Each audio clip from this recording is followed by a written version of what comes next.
What up, world? It's your brother Big Man T. You're listening to me. Let me take you back. I've been into music since the age of maybe 9 or 10.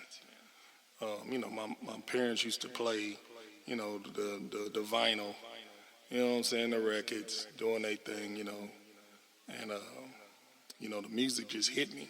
I don't know, it just hit me. So, I used to go in my room and I used to make up my own little songs. I used to just do me, make my own little songs. And the crazy thing is, I had been recording back then, but I didn't know what I was doing. I was just pressing record and just beat on a box and just sing. And at first I was just singing.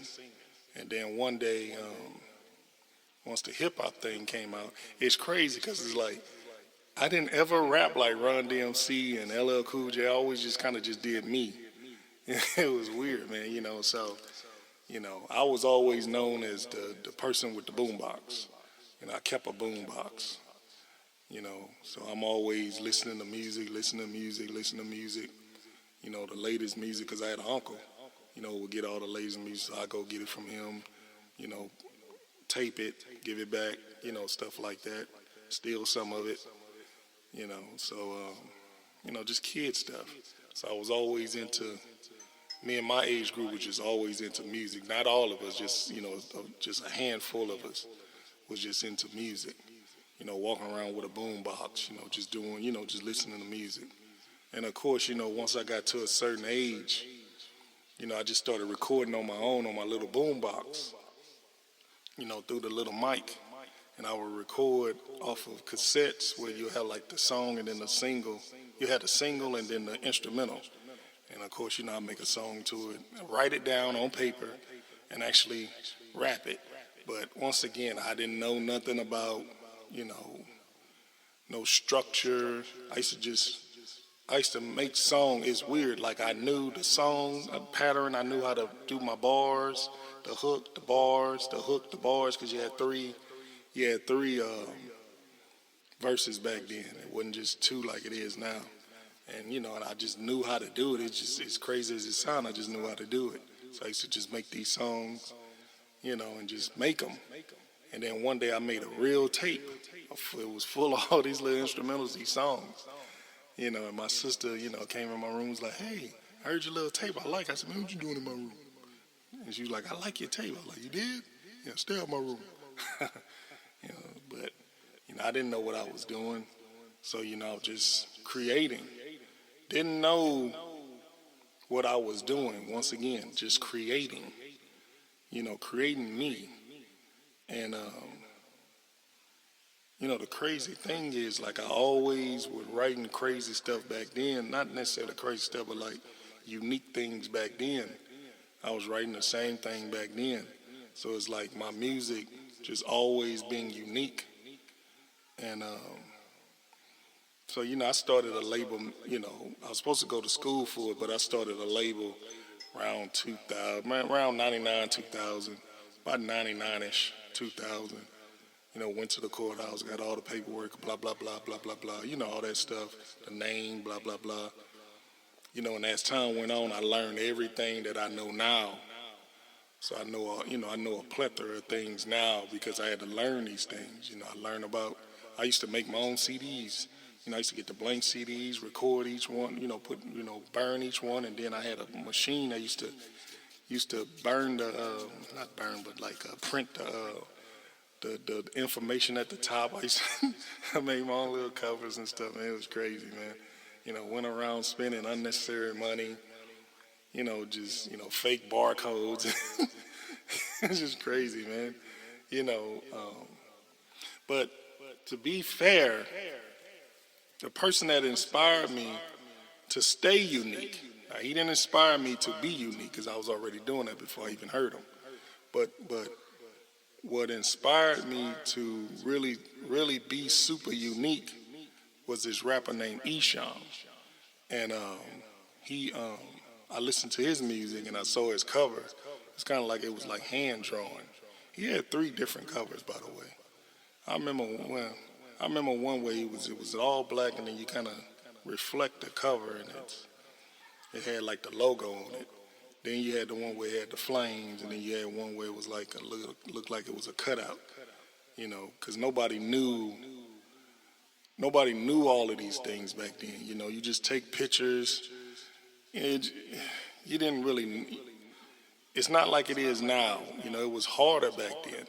So you know, like when I ran into him, he was so unique. I was like, wow, I thought I was the only one that ever was unique in music.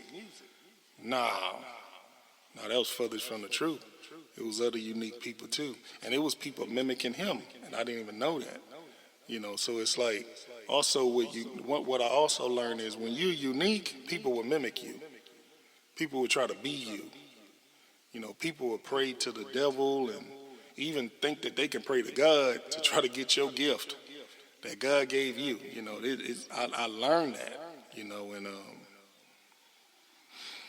you know, just paying attention to his little movement of how he did things, that encouraged me, and that stuck with me.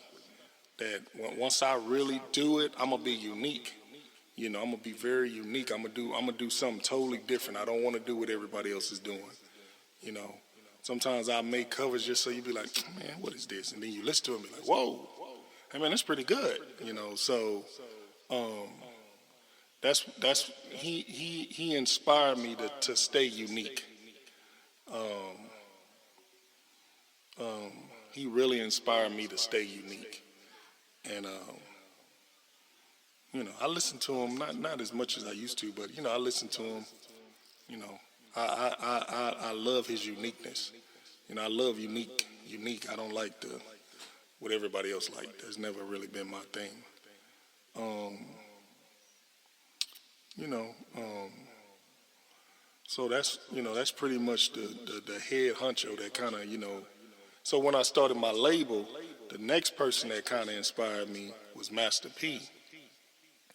Now it wasn't his music, period. It was more like the business structure, the way that he carried himself with the business, how he helped his artists and how they always shine, and the necklaces. And I got that from him. I didn't get that from Death Row. And I got that from Master P, the logo on your necklace. And, you know, that's why I made such a unique logo to really, you know, show my uniqueness once again. And, you know, and the pen and pixel, you know, I love that pen and pixel type of vibe.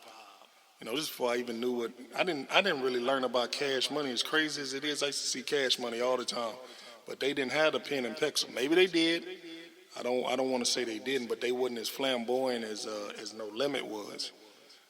So, you know, I'm talking about Master P way back then was with, you know, well, I think he was with Funky Graphics or something like that out there in Richmond. But once he got to the pen and pixel, you know, that really, I was like, whoa. You know, that really, you know, I really like that. So, you know, I dropped my first record in 2003 called One Deep. I had signed previously from 2000 to 2001, 2000 to 2002. I had two artists. You know, that didn't work out. You know, that didn't work out at all. You know, but it was once again, it pushed me to do me, what I should have done from the jump. And always follow your first mind. You know, it always taught me to follow your first mind. Don't ever try to bring somebody along to ride with what you're doing. You know, a lot of these people not even doing it themselves. They don't even supposed to be doing it. So, you know, they not gonna do it on their own. You know, they'll talk, but they're not gonna really do it on their own, and they're not gonna do it at a level they're not gonna stay at it. You know, because everybody got a different idea of what they think success is. So, you know, around 03, I released my own record, and that did extremely well in my city. You know, people knew I rapped. And the crazy thing about it is, you know, I was still trying to get my footing in the music. So it's like I wasted more time with sending it to radio stations. I was trying to get signed to labels. You know, I'm taking up meetings. I was just wasting my time. I didn't understand an independent grind until, way later, I understood, like, oh, I don't really need this. I understood that later. I'm not finna come out and say I knew it instantly. That's a lie. I didn't know nothing. So I had to, I had to learn these things. I had to really bump my head, lose a lot of money. I didn't care about the artists. That's life. We made, not the first wave, but the second record, not the first record, but the second record I produced for my artists. I produced the whole record, and that sound was good. Then I had signed some other people, and then we made a ton of music. So, I enjoy what I did. I just should have just did it by myself. And so, after '05, I just started just doing my own thing, and I just kept just doing me. So, I didn't just stop. I didn't stop doing me. I just kept making my own music, but it was gangster music. So, music that I made was gangster rap. I was a gangster rapper at first, so it was more Scarface and Saw. It wasn't gory, but it was like, it was real graphic, and I would call it hate music in a sense, because it was a lot of hate in my music, but it was dope because once again, it was so unique. So like people would hear it and they'd be like, damn, dude, like, how can you stretch? How can you say all these different things about this one subject? And I used to tell people back then, I'm an artist. I'm not a rapper. So I'm an artist. I'm not a mimicker. I'm not, I'm an artist. I don't mimic nobody. I'm an artist. I do me. So I say around 2013, I kind of just switched my style up a little bit. I started getting a little bit more personal with my life, and I started making more of my life, the things I was going through in my everyday life. So I started creating something totally different, and the more that I started creating, the better it got, and so now I just create, how I feel. I don't, and I think that's, the reason why, the mimickers think that they winning, because, they think that they studying something, but they not, because all you doing is just repeating something that you think you know, and you don't even know it because you can't get inside the mind of somebody. No amount of hoodoo and voodoo is going to allow you to do that. One thing about a mimicker, they need to realize that God is not going to give you somebody else's talent. That's not how he work. Lucifer can't give you nothing either.